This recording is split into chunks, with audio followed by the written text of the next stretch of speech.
Happy Groundhog's Day, everyone. It would seem that we're in for a longer winter, at least according to one groundhog. So let's cozy up and enjoy tonight's presentation, Protecting Quantico Creek, the Role of Prince William Forest Park in a Healthy Watershed.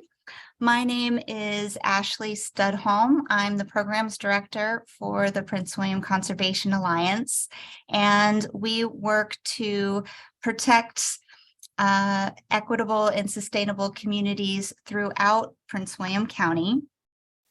And you can learn more about us by going to our website at pwconserve.org. We have a wealth of information regarding the work that we've been doing and are doing. And I just want to make a quick pitch that, we offer these programs free of charge. We find that it's important to have this information accessible to everyone.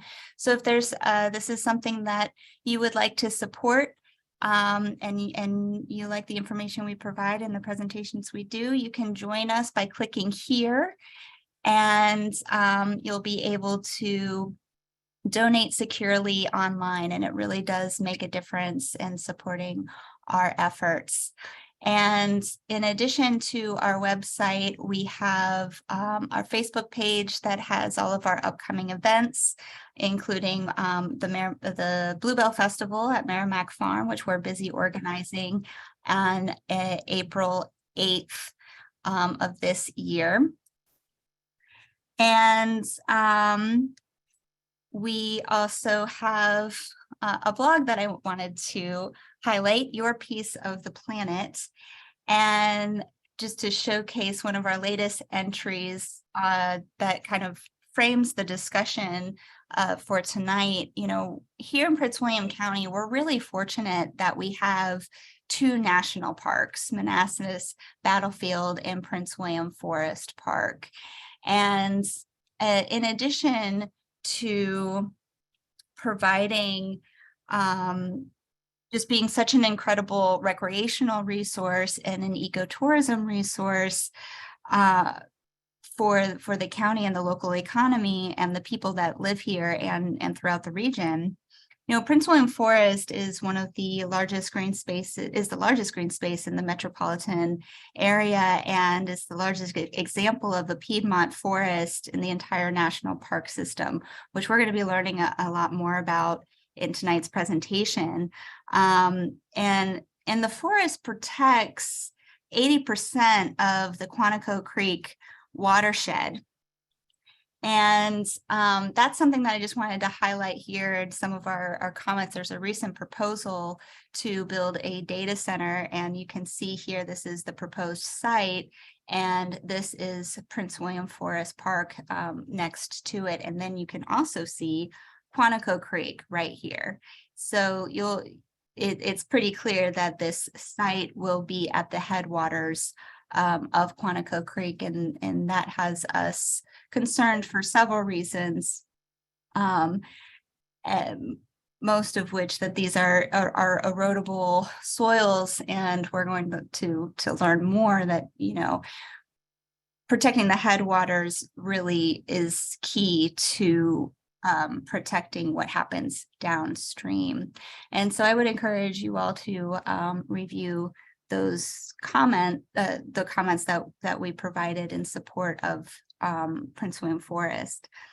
But for tonight, really the Quantico Creek is one of the highest quality streams in the region, and it's considered a reference stream, which means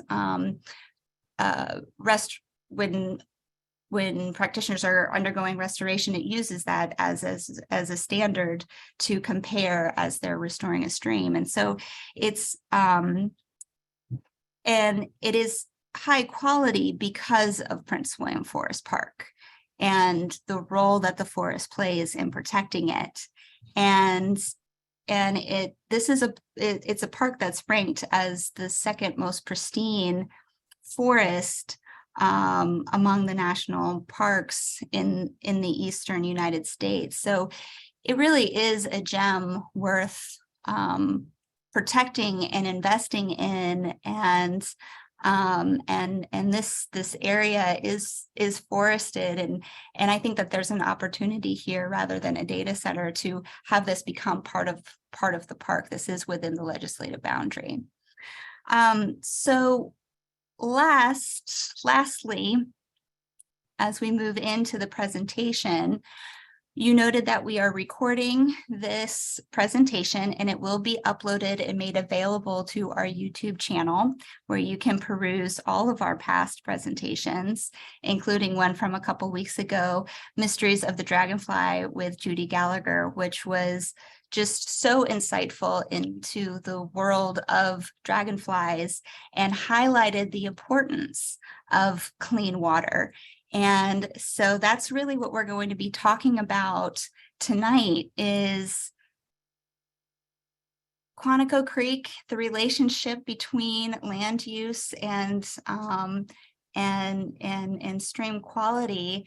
And the park really does provide, you know, like I mentioned, a resource of a recreation resource, and it's just an important part of the ecosystem in providing quality habitat for a diverse flora and fauna, and the ecosystem services it provides, including clean air and clean water.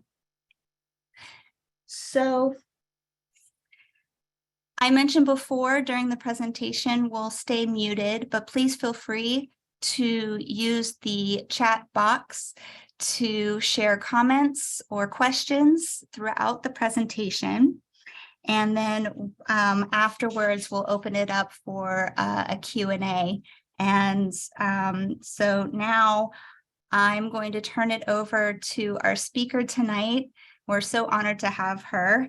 Biologist Kristi Shelton from Prince William Forest is here to help us understand a little bit more how forested lands protect water quality and what Prince William Forest does to help ensure Quantico Creek remains one of the standards of healthy streams in watersheds in Northern Virginia. So Kristi, thank you so much for taking the time and being here with us tonight and walking us through protecting Quantico Creek and the role that Prince William Forest plays. Thank you. Thank you for that introduction, Ashley. So good evening, everybody. Like she mentioned, my name is Kristi Shelton. I'm the biologist down at Prince William Forest Park, which is a unit of the National Park Service. We're located right near Dumfries, Virginia, in the southern end of Prince William County. And tonight we're talking about what all the forest of Prince William Forest Park does to help maintain a healthy watershed. And my cat has decided to participate. So we're going to start with some basics of going over what exactly is a watershed, so that everyone has a good understanding of what we're talking about today. So by definition, a watershed is an area of land that receives, modifies, stores, and redistributes precipitation. So usually those are defined within peaks of elevation because water is always trying to flow to the lowest point.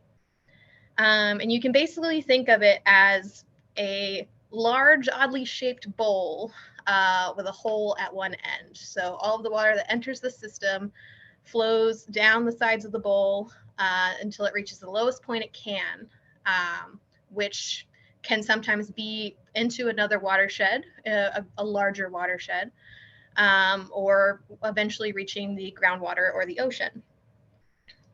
So watersheds we can talk about watersheds on many different scales. There's large scale watersheds like for the Chesapeake Bay or the Potomac River as a whole. But when you're talking about trying to do a lot of protection work, you really want to focus more at a smaller watershed level that feeds into those larger ones, like the watershed we're talking about today, which is the Quantico Creek watershed. So if you look at the map here, we've got the watershed outlined here in orange. So again, we're close to right around Dumfries, Virginia. The watershed is primarily bracketed sort of between Highway 234 and then on the northern side, and the southern side, kind of most of Joplin Road makes up the southern border, with the exception of the headwaters of the southern branch that starts just west of Joplin Road before crossing it. This watershed is one of 10 main watersheds in Prince William County, and it covers about 25,000 acres or 40 square miles of land before it dumps into the Potomac River. So as was mentioned, about 60% of the whole watershed area is protected within the boundaries of Prince William Forest Park, but it also includes the towns of Dumfries, Quantico, and then portions of Marine Corps Quantico's training area. And as was also mentioned, the Quantico Creek is considered to be one of the cleanest creeks in Northern Virginia. And other, even the counties and many research institutions use the creek here as reference stream, including Prince William County Soil and Water Conservation districts, as well as Fairfax County.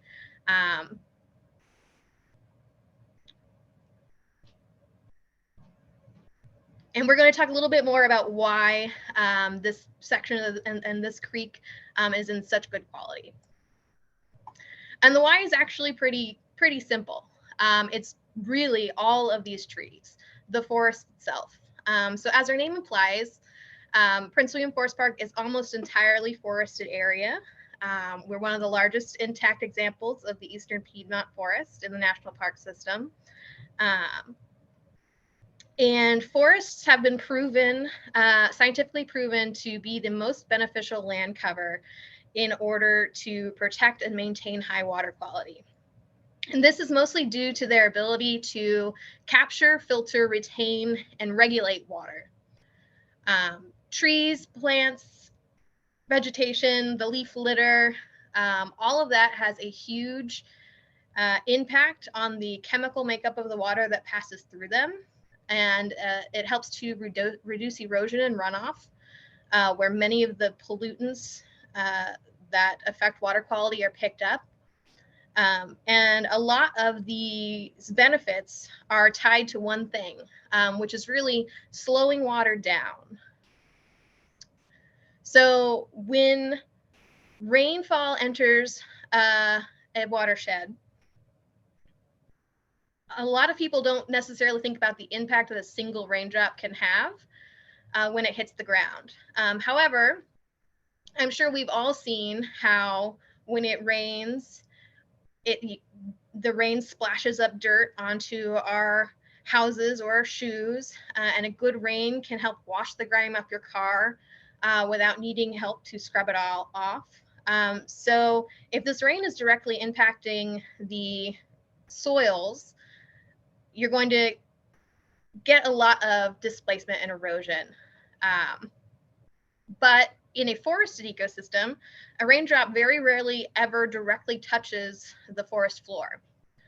It's first intercepted by the leaves, the branches, stems of all of the trees up above it, which reduces that energy that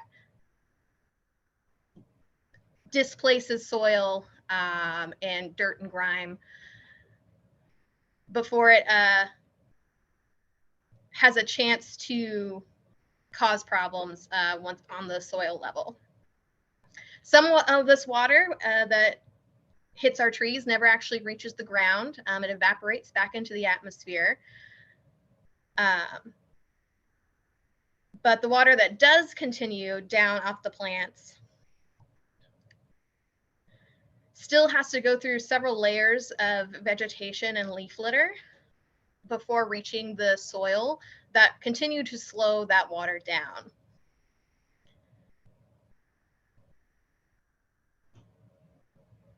Essentially, the leaf litter can help to hold water in place and allow that water to infiltrate slowly into the soil. This can reduce the amount of overland flow or runoff from an area. That is the quickest and easiest way that pollutants and sediments get washed into our waterways. We also start the filtering aspect of water filtration here as well, as the water is held in that leaf litter against the soil. It slowly soaks into the soil, and as it moves through the soil particles and root systems, particles of pollutants and nutrients that were being carried in the water, whether from the atmosphere or from being in contact with other plants, get left behind in the soil and in the leaf litter, while the clean water is able to continue through the ground, either to groundwater or to streams, and is also soaked up and stored inside the trees themselves. Once the water finally gets into that soil, it acts like a sponge, soaking up and holding on to that water as well. So not all of the water that has entered the system is leaving it quickly. It's slowly released over time, which helps to prevent things like flooding downstream into the creeks. Once the water finally reaches a stream or a creek, the forest cover also helps to provide shade and modify stream temperatures, which can be critical for providing habitat for many different kinds of aquatic life. And trees and vegetations along the banks of the creeks also help to stabilize them and reduce that water velocity and provide wildlife habitat. As we begin to remove forest canopy and replace it with roads, parking lots, driveways, homes, and even lawns, we immediately have an impact on our watersheds and their receiving streams or lakes, because we've lost all of those layers of interaction. Most of these structures that I listed come with a lot of impervious surfaces like concrete or asphalt, which don't have any don't allow any water to soak through them. All of the water is going to hit them and then immediately travel or run off of it elsewhere. So instead of soaking into the ground and slowly making its way into the waterways, it travels quickly over the surface of the ground. And as it travels, it picks up sediments and pollutants, and oftentimes increases in speed. And the faster the water is moving, the more impacts and damage it can cause through erosion or actual flooding. This can cause stream banks to collapse. It can widen the stream banks. It can deposit additional sediment and pollutants directly into the streams rather than getting caught up in leaf litter uphill from the waterways. And this can really change the ecosystems within the streams themselves and cause habitat loss while lowering the water quality. If you looked in the picture to the left, you can see how runoff from a parking lot adjacent to the park has flooded down the hill, beginning to cut a channel down the side of the hill and carrying and depositing a lot of sediment into the park, even through the erosion fence that was put into place that was supposed to help prevent that. The runoff from 1 acre of a paved parking lot can generate the same amount of runoff as 30 acres of forest could handle. So that really gives a good value on what a difference tree and forest cover makes. While something like a lawn or a grassy area still has vegetation in place that can help prevent erosion, it also can't hold as much water as the forest floor or understory can.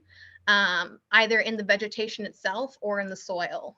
So you can still get a lot of puddling or flooding, as kind of shown in the second photo here.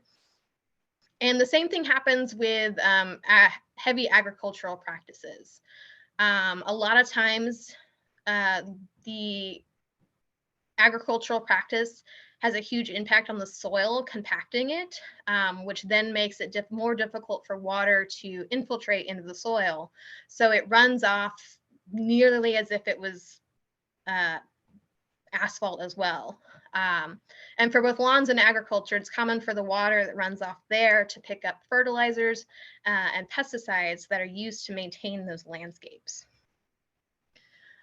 So we've just talked a little bit here about how the different forms of land cover overall affect the water quality. So we're going to take a quick history of the Quantico Creek watershed landscape and how it has changed over time, because we're talking about it and looking at it as if as a forested area, but it wasn't always the forest that it was today.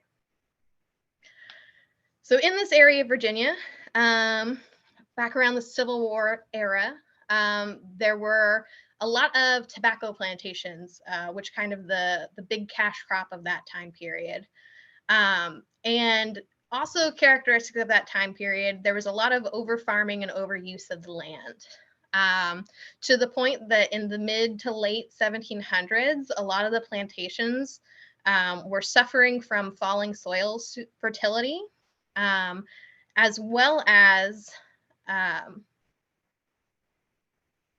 we'll circle back, suffering from falling soil fertility. So a lot of these plantations started to get broken up more into family farms, breaking up some of those large swaths of agricultural land into smaller chunks of agricultural land. And during this time, the port at Dumfries also suffered due to siltation and sedimentation from Quantico Creek.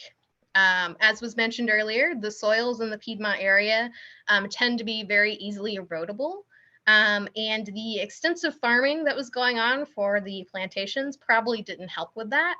So the port actually started to fill in and stopped being as productive of a town as it once was. As I mentioned, with the family farms, it was still pretty open with farm fields, pastures, and houses. But you started to get a little bit more tree growth in between properties. People had orchards, and trees started re-entering and taking over the landscape. Then in 1889, the Cabin Branch Pyrite Mine was built, along with communities like Hickory Ridge and Batestown to support the mine. And this mining operation had another really significant effect on the environment and on Quantico Creek. Through the construction of the mine itself, the operation, and the dumping practices of the time, they ended up tainting Quantico Creek with high acidity, high iron content, and other minerals that were kind of waste of the mining the pyrite from this mine. And the mine was closed in 1920, and most of the remnants and all of those kind of dump piles and tailings were abandoned in place. Around this time, some more development in the area was the establishment of the Marine Corps Base Quantico in 1917, who would start taking control of a lot of the land in this area, and the town of Dumfries began to expand as well. To focus a little bit more specifically for the area within what is now Prince William Forest Park, in 1935, about 12,500 acres of land was acquired from those family farms and those mining communities to form the Chapawamsek Recreational Demonstration Area with the Civilian Conservation Corps. So they came in and built cabin camps and roads and basically left a lot of those old house sites to revegetate, tore some of them down, but really didn't do any development throughout a lot of this area, kind of letting it all grow back up because part of the focus of this program was outdoor recreation and an escape from the city. But they did directly manipulate Quantico Creek by building dams, creating 5 impoundments or lakes along the creek, which definitely caused a significant impact on what the natural flow of the creeks were before then. They would also stock fish in the lakes and in the streams for recreational use.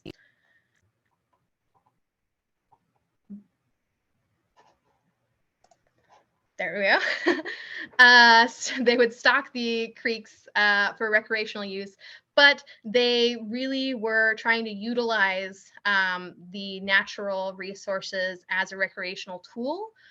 So they weren't doing a lot of clear cutting or anything like that. Again, letting the area grow up.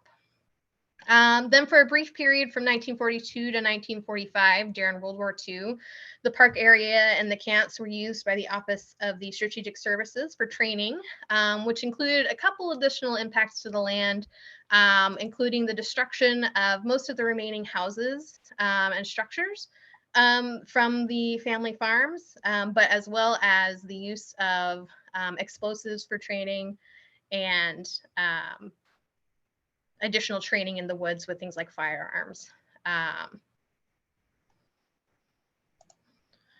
But once the war ended and the park was returned to the National Park Service and its use as summer youth camps, and management has continued since then to prioritize keeping our forest and waterways healthy. It's part of the National Park Service's mission to preserve unimpaired our natural resources.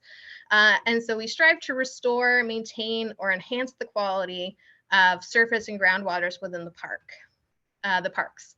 And Quantico Creek is highlighted as one of Prince William Forest Park's most significant resources.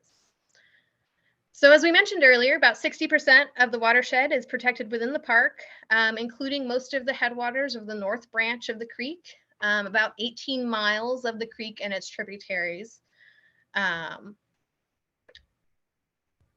within the park. We're fortunate that we share much of the park boundary with the boundary of the Quantico Creek watershed. So we saw earlier how much of it bordered Highway 234.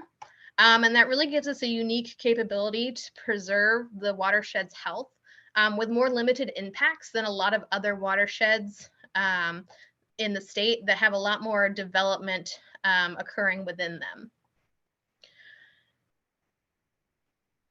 So part of our dedication to protecting this waterway and this water quality has to do with limiting development and working with adjacent landowners like Quantico, Marine Corps Base Quantico, to help protect the quality of the creek.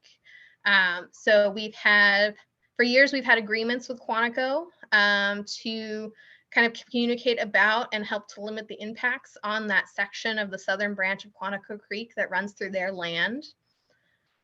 One of the big things that the park does to directly protect our water quality, we got a little taste of it earlier this week when it snows or gets icy. We don't actually treat any of the roadways within the park for ice or for snow. So we don't salt the roads, we don't brine the roads, we don't put anything on the roads because it drains directly into the creek. And road salts can build up quickly in water systems, and that can have really drastic effects on the aquatic life within them.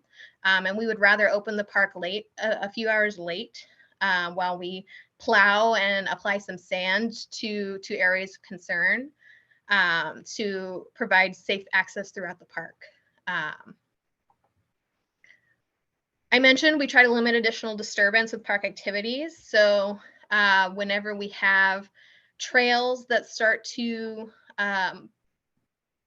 need to be relocated, we try to move them away from the sensitive stream banks where they might have originally been placed so that we can cut down on that impact that trails and a lot of hiking along the very edge of this fragile stream bank have.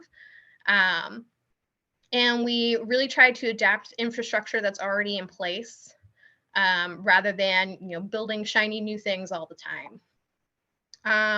While we mentioned earlier as well that siltation is still an issue with our highly erodible Piedmont soils. The majority of that sediment is now actually caught up in the lakes that were created by the camps. So we don't see as much impact from that throughout the stream system as a whole. We kind of catch it in the lakes above the dams, which periodically needs to be dredged in order to maintain the water capacity.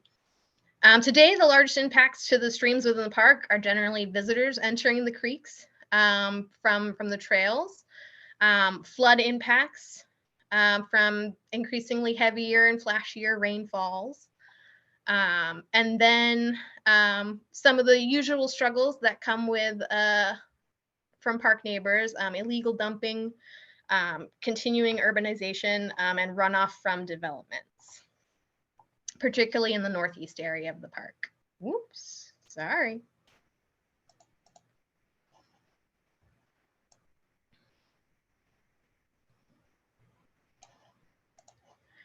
We did have one major water quality impact that needed to be fixed, that Cabin Branch mine site that we discussed earlier. Once it closed in 1920, it kind of sat untouched for about 50 years. And all of the pyrite tailings and the heavy metals and chemicals and things left behind continued to leach into the environment and into the creek. And in 1970, when the Clean Water Act was passed, the National Park Service began trying to clean up that site because at that time, the pH of the water at Quantico Creek, right outside the mine, was actually 2.8, which is basically as acidic as vinegar, which obviously is not very good. So it did take a while to work on that site and get that cleaned up. And the largest project for that was in 1994 and 1995, when the Park Service and the Commonwealth of Virginia began a reclamation project to remediate the impacts of that mining operation, which had been leaching acidic chemicals and sulfuric acid into the soil and the creek there. So they capped off the shafts of the mine that were still open, that would be flooded with rainwater, that would basically flush all kinds of chemicals and materials out of the mine into the creeks. The creek bed itself was secured, and there was topsoil and lime added to the surrounding slopes to lower that acidity and buffer the soil up. And they also established channels along the slopes to help divert rainwater and runoff away from kind of those dump areas that were leaching the most harmful things into the environment and into the creeks. They then planted about 5,000 native trees and shrubs to kickstart the area for reforestation, a lot of those being Virginia pines that can tolerate those very acidic soils. And you can still see a lot of Virginia pine in that area to this day, but many other species are now growing up with them as well, which shows signs of improving that soil pH. So if you look at the photo on the right here, this wayside and this view is from the end of the boardwalk pictured in this picture from the bottom when the restoration was complete 28 years ago. So you can see just how much this area has been able to grow up and recover in that period of time. And we can confirm that the pH in this area is back to matching the pH throughout the rest of the park. And we know that because we do a lot of water quality monitoring in-house at the park as well. A lot of water quality monitoring is required in order to comply with environmental legislation like the Clean Water Act and other NPS mandates. And Prince William Forest Park itself, staff began regular water quality monitoring efforts as early as 1992, and we've been continuing that monitoring ever since. One of the longest monitoring efforts we do here are benthic macroinvertebrate surveys. We have 32 locations within the park that we sample twice a year, which basically involves stirring up the stream bed and catching and identifying the macroinvertebrates that are living in that section of the creek because they can actually tell us a lot about the quality of the waterway. We use the Isaac Walton League's Save Our Streams protocol, which is a nationwide stream health scoring protocol that calls for looking at what benthic macroinvertebrates you have in your stream, as well as looking at several stream parameters like pH, conductivity, and dissolved oxygen, and the overall stream appearance to basically give a health score to that section of stream. Macroinvertebrates make for a really easy bioindicator to look at to make these determinations because they're found in almost every stream environment and they're relatively long-lived, which means that they're going to be there for a long time. But certain species do have more or less tolerance to pollutants than others. So by observing what macroinvertebrates you're finding in your waterway and kind of the ratios of pollution tolerant species versus pollution intolerant species, you can really get a good idea of how clean the water in your system is. When pollution is introduced to the system,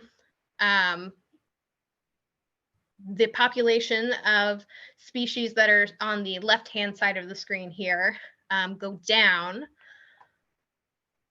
which tells us that there's some kind of stressor going on. And some of the pollutants that these creatures respond to are things that can go undetected using traditional physical and chemical testing methods. Last year, we identified over 7,000 macroinvertebrates at our 32 sites, and we only had 2 sites scored lower than acceptable for water quality. And these 2 sites are immediately adjacent to a housing community next to the park, whose yard runoff often enters into the park. So it's a reasonable assumption that that's the issue for those sites. However, the sites downstream of those areas still look good, so the impact is relatively localized.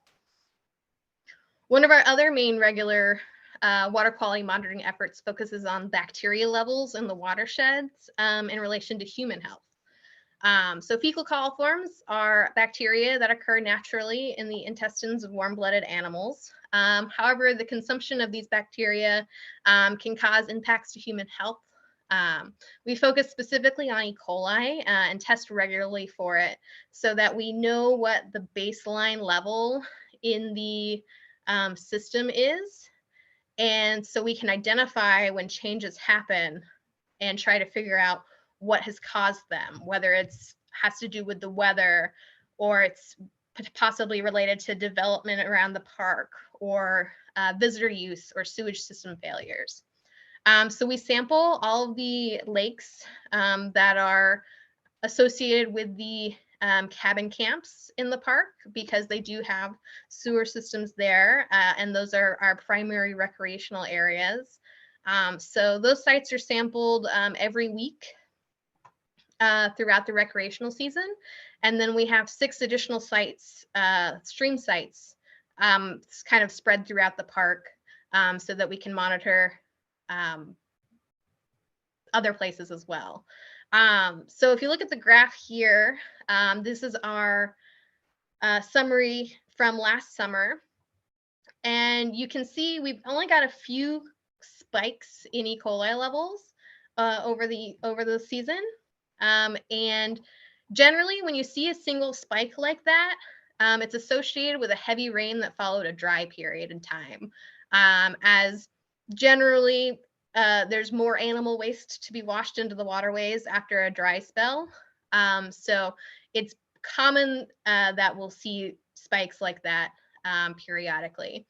The important thing to note is whether it comes back down quickly or if it remains high.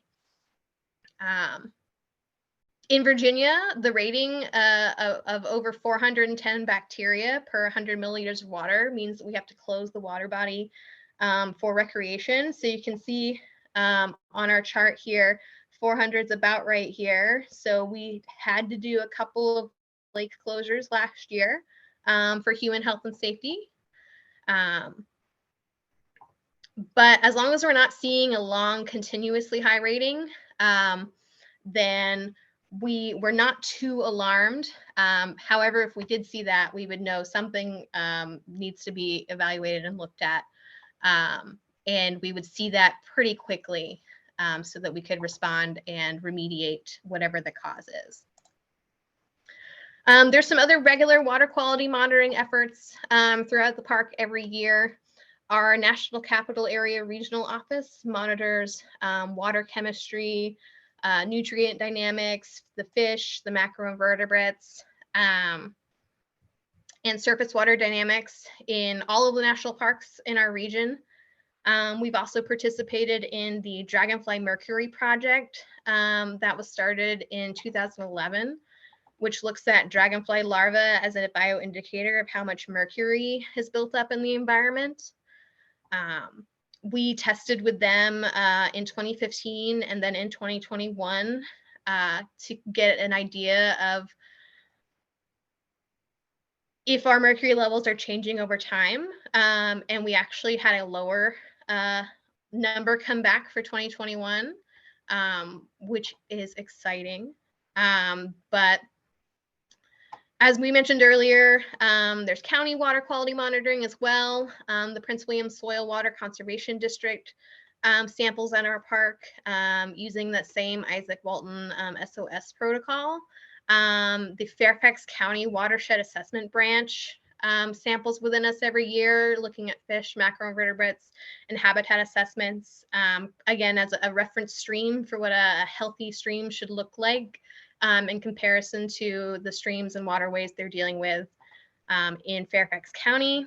And we get occasional students or other research requests to sample within our park, again, as a control for what a healthy or good quality stream should look like. And we're always open for folks to apply for research permits to conduct research within the park around this water quality. The USGS also has a monitoring station on Joplin Road, right at the edge of the park. So they monitor the stream as well. But that's a quick summary of what all the park has done and is doing to help maintain the quality of Quantico Creek watershed. We're always going to continue to monitor that water quality throughout the park so that we can quickly identify any issues that arise and address them right away.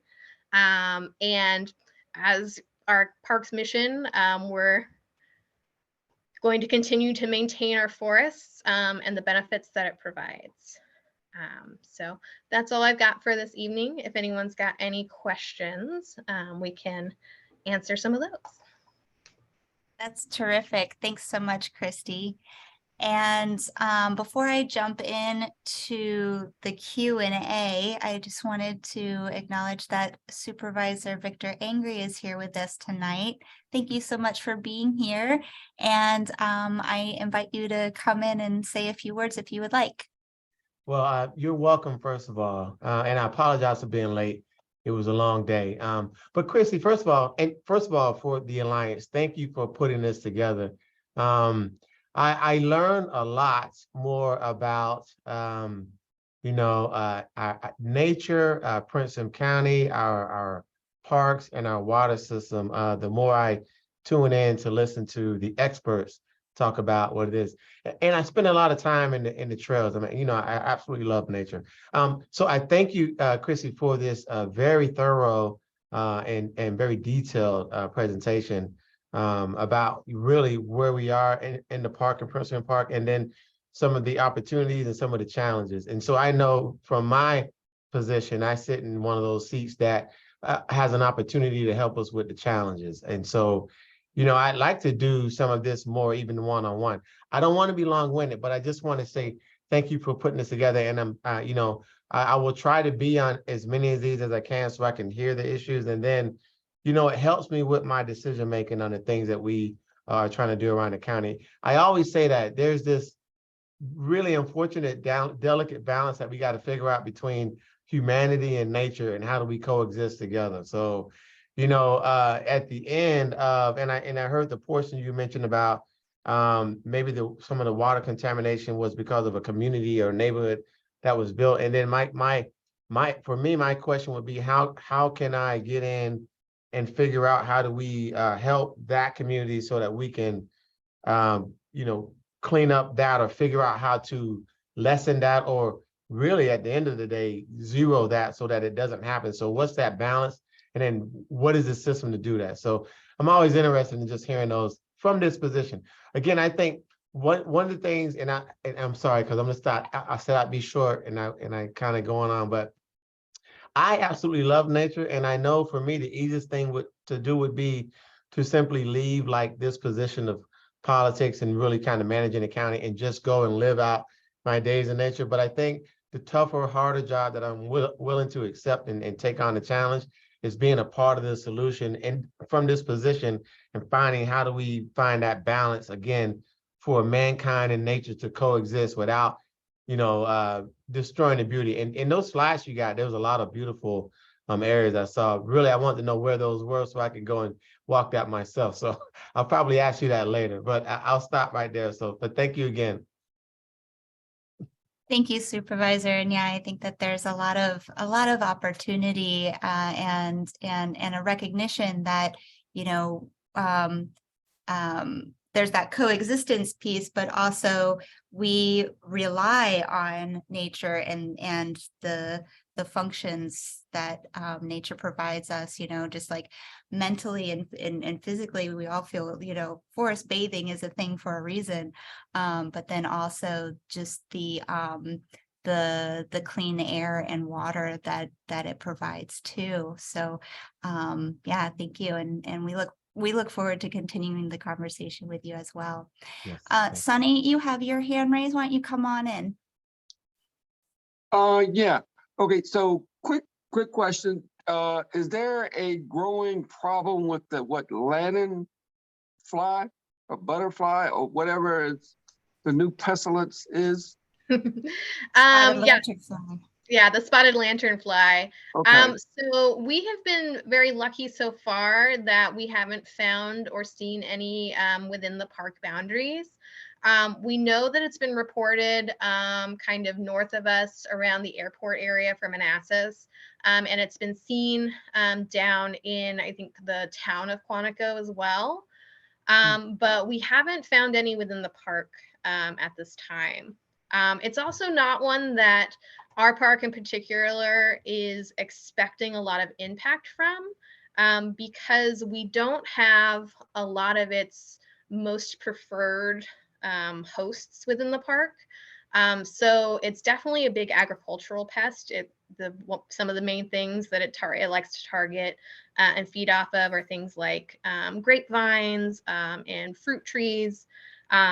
And it also has a good preference for a non-native invasive plant called Tree of Heaven, which we are very lucky to have very few of in the park. So right now it's not something that we're very worried about, but we're definitely keeping an eye out for it. And if anyone does see it out in the park, please let us know. Oh, and I may have missed it, but did the WPA have an active role with the park there? I mean, you know, cutting it through and things like that? I believe so, yeah. The Okay. WPA and the CCC were kind of the beginning force that built it all up. Okay, great. Thank you.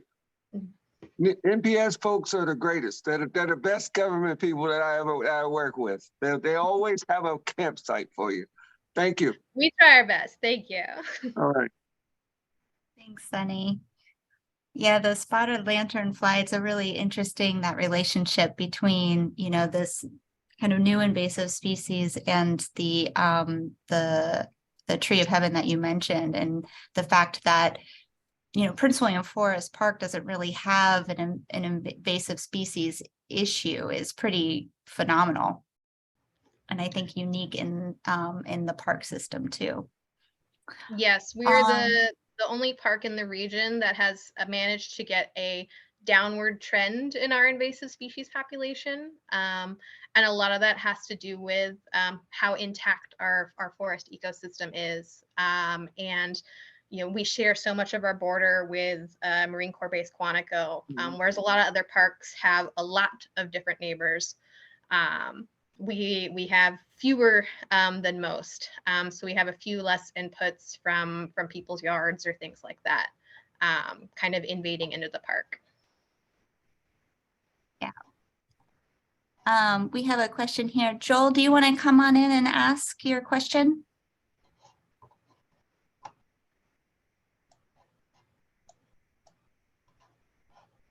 He asks, are there more or fewer species of dragonflies in the creek in recent years? A good sign of water quality. I did see that question, and I was trying to get to one of our research permits from last year. We actually have a couple of dragonflies that I think our park is the only place they've been recorded. And I might be remembering that slightly wrong, but they were very excited about these particular dragonflies. That's really and if cool. if I can pull up that permit before we finish here, I can give a better answer on that one. Okay, we'll circle back to that. And if you don't before we wrap up, then I can add that to the follow-up email. Everyone, you'll be getting an email once this presentation is uploaded to our YouTube channel. And if there's additional resources, I can include it in that. One of the pictures that you shared that I found really interesting was that of the parking lot and the flooding there. And it's just a good reminder that even when measures are put in place, it doesn't necessarily mean that it's going to function as designed, and there still can be flooding issues or eroding issues that can occur once, you know, you pave over, you know, pervious woodland with impervious surfaces. I think I left there for a second, but I heard you mention impervious surfaces. And one of the things that I meant to mention in that section was when talking about impervious surfaces and using permeable pavement instead of standard pavement, that's something that does require maintenance and upkeep to keep it to be a permeable pavement.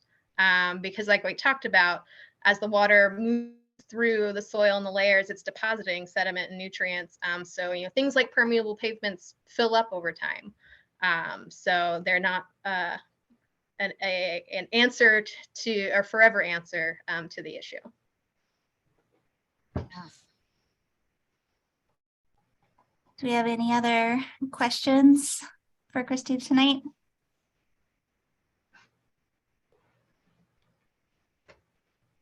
Bill, why don't you come on in?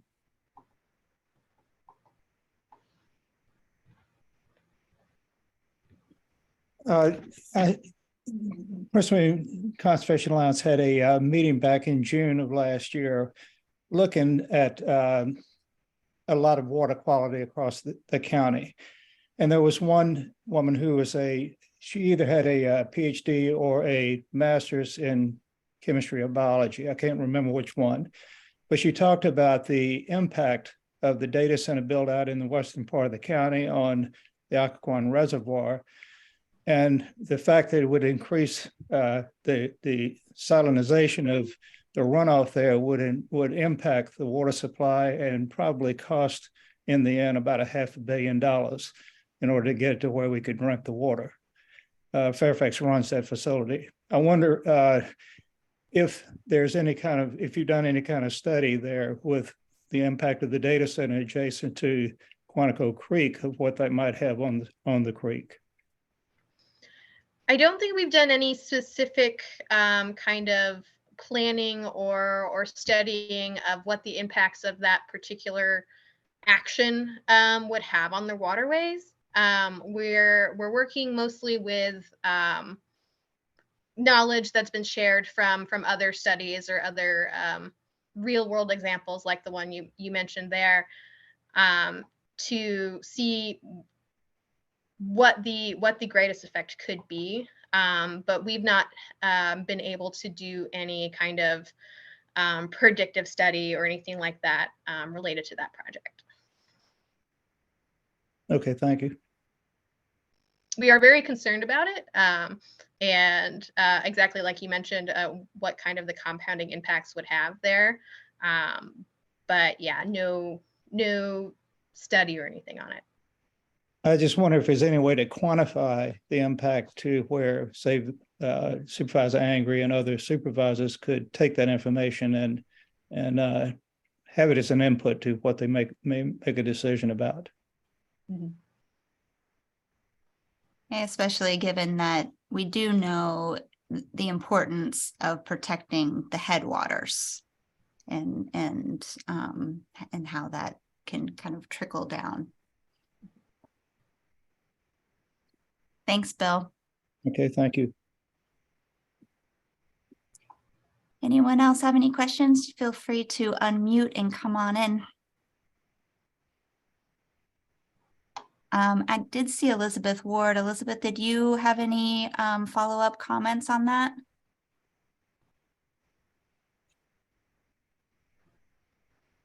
Right, unmute.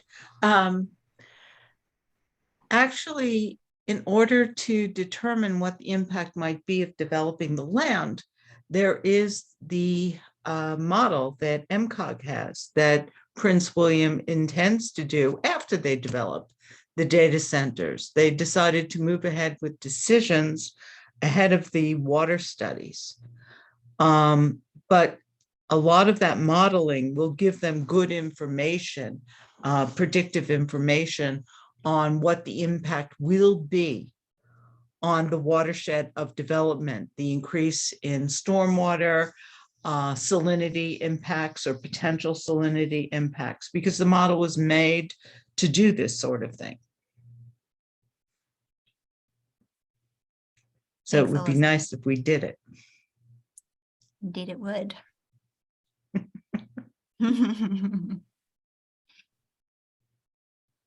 Joel, you had unmuted yourself. Did you have a question?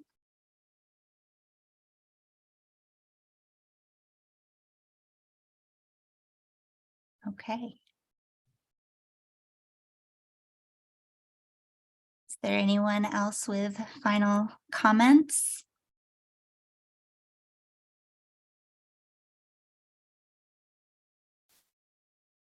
Kristi, thanks so much for joining us. I really found it interesting. It's important to remember that, you know, the forests that we have and we enjoy now, a lot of them had regrown over the years after, you know, being a lot of areas had been deforested for farms and plantations. And so it's a good reminder that there is an opportunity for land to recover, and I think that that's important moving forward. That, you know, land use and the decisions that we make around land use do have an impact for the biodiversity, for the ecosystem integrity, and for the ecosystem services that they provide. And I think you showcased that really well. So thank you. And thank you for all of the efforts that Prince William Forest is doing to monitor these ecosystems and to provide this, make this information available to us all, and it's a really important resource that we should be protecting. And thank everybody for coming out. I was happy to give the presentation, and always happy to talk about what the park's doing.